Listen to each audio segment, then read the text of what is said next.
What's up, YouTube? So I just got one quick thing to say about the Boogie2988 cancer thing. Boog, you're full of shit. You like to think of yourself as the Mr. Rogers of YouTube? Ha ha ha ha ha. That's a joke.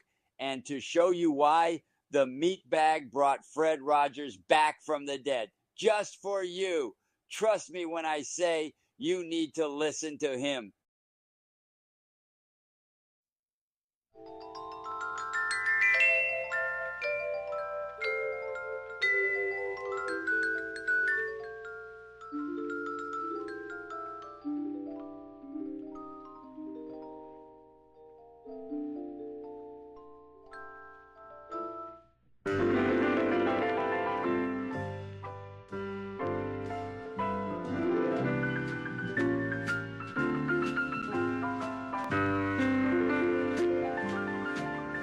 It's a beautiful day in this neighborhood, a beautiful day for a neighbor. Would you be mine? Could you be mine? It's a neighborly day in this beauty wood, a neighborly day for a beauty. Would you be mine? Could you be mine? I have always wanted to have a neighbor just like you. I've always wanted to live in a neighborhood with you. So let's make the most of this beautiful day. Since we're together, we might as well say, would you be mine? Could you be mine? Won't you be my neighbor?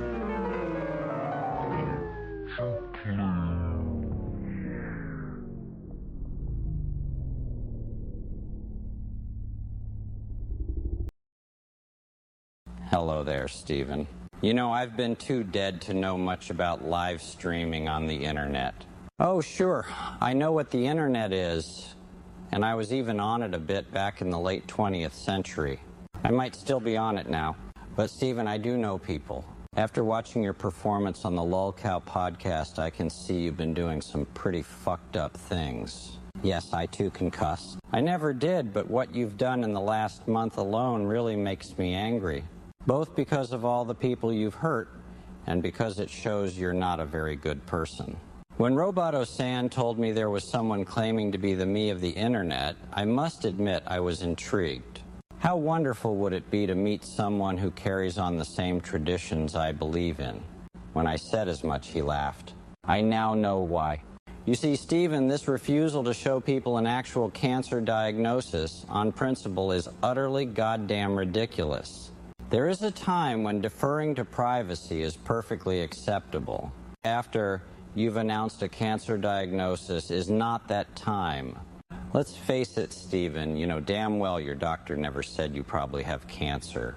No doctor, no real doctor, would ever tell a patient they had something so serious unless it was absolutely certain.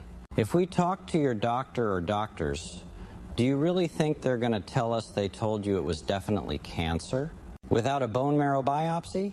They are probably going to say they told you it might be cancer, but further testing would be necessary. So the question, Stephen, becomes, did you accidentally jump the gun, or did you simply see an opportunity to make people feel bad for you? I personally think it was a mix of both at first. Cancer is scary shit. I know. I died fighting stomach cancer. Stephen, at the very least, you used it to your advantage. You said several times that the money you got from the pump and dump scam went to Mercy Hospital for cancer treatments. Meanwhile, you received treatment amounting to blood thinners and probably some bloodletting. Hardly the same as the expenses involved with cancer treatment. You used it as a cover to keep dirty money. Mr. Williams, I may not be the real Fred Rogers, but I knew him well enough to say this without a shadow of a doubt. You couldn't hold his cardigan. Mr. Rogers would never lie to his neighbors, especially for money or as a joke, Mr. Williams. Mr. Rogers would never even raise his voice. Except that you are a scumbag scammer. It'll make life a lot easier to deal with. And so to you, Mr. Williams, I say, have a bad day and leave my neighborhood. Greetings, meatbags and bots. Just wanted to pop in and say that we don't plan on covering this tub of cow shit on the regular.